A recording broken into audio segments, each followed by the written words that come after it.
রসুন একটা মশলা জাতীয় খাবার হলেও আমরা চিকিৎসকরাও কিন্তু বলে থাকি এটা ন্যাচারাল পেনিসিলিন।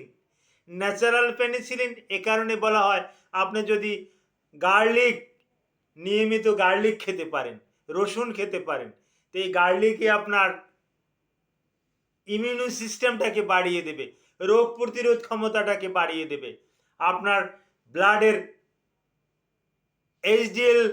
এইচডিএলটা কিন্তু বাড়িয়ে দেবে, এলডিএলটা কিন্তু কমিয়ে দেবে, অর্থাৎ খারাপ কোলেস্টেরলটা কমাই দেবে, ভালো কোলেস্টেরলটা কিন্তু বাড়িয়ে দেবে। এই রসুন আপনি যদি নিয়মিত খেতে পারেন, আপনার রক্তে লিপিড জমা হতে পারে না, রক্ত থিন থাকে, পাতলা থাকে। আপনাকে ক্লোপিডগ্রেল বা অ্যাসপিরিন বা এ জাতীয় স্যালিসাইলিক অ্যাসিড, ফিনাইল স্যালিসাইলেট, এই এ জাতীয় ওষুধ আপনাকে আর খেতে হয় না, রসুনই যথেষ্ট। Thank you all.